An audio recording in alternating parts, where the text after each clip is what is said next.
Dear viewers, Drishti IAS welcomes you to the new series of Simplified.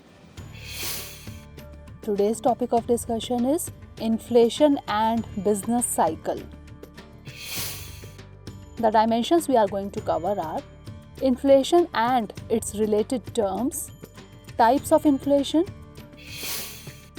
So let's begin with inflation and its related terms.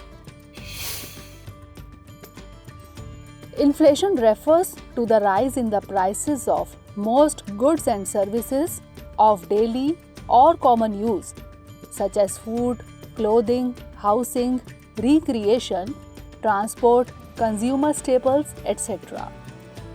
Inflation measures the average price change in a basket of commodities and services over time.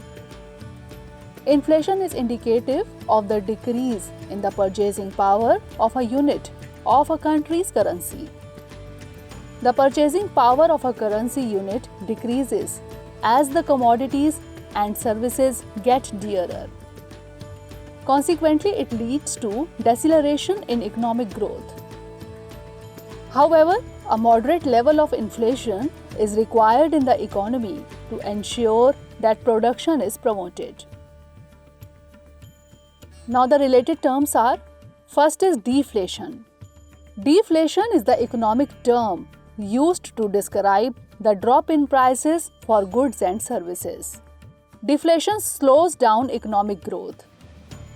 It normally takes place during times of economic uncertainty when the demand for goods and services is lower, along with higher levels of unemployment. When prices fall, the inflation rate drops below 0%. Deflation rates can be calculated using the CPI, that is Consumer Price Index. Next is disinflation.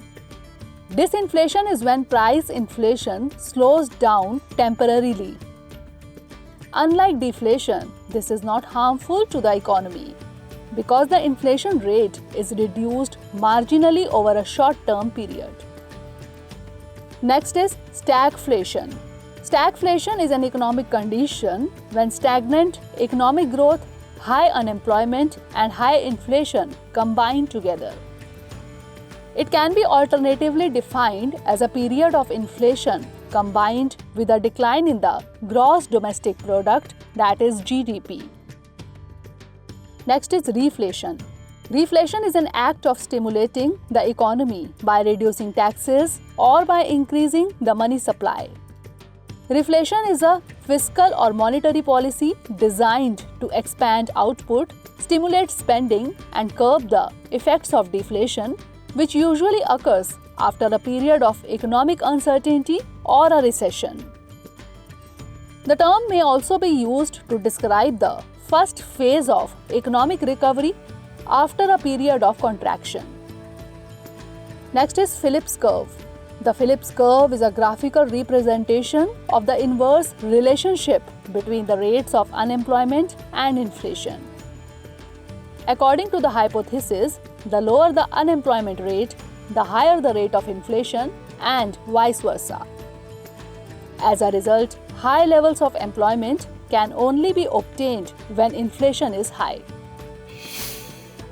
Now let's discuss about the types of inflation.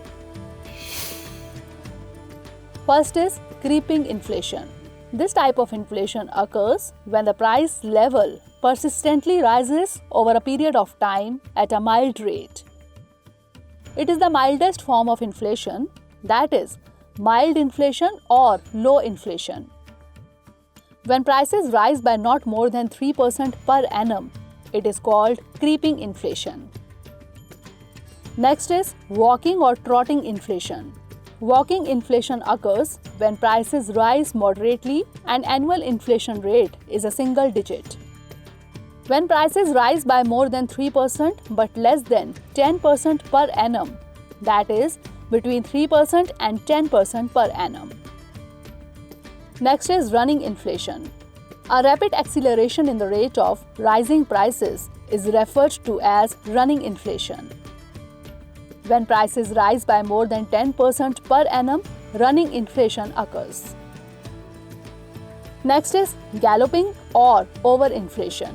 If prices rise by double or triple digit inflation rates like 30% or 400% or 999% per annum, then the situation can be termed as galloping inflation. When prices rise by more than 20% but less than 1000% per annum, that is between 20% to 1000% per annum, galloping inflation occurs.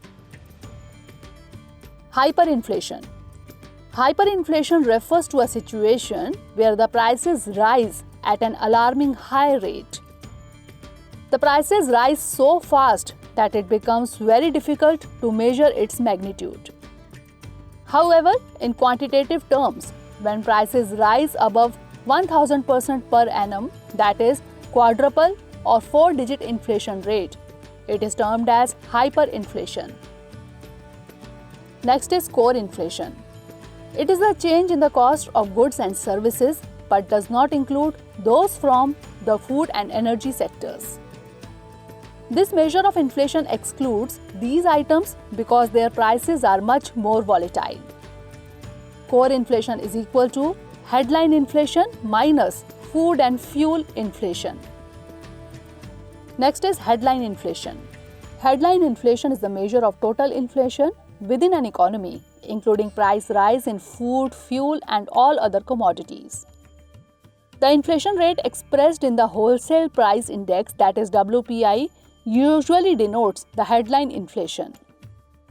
And imported inflation. When the general price level rises in a country because of the rise in prices of imported commodities, inflation is termed as imported. So that's all for today. Stay tuned for the next episode. Thanks for watching.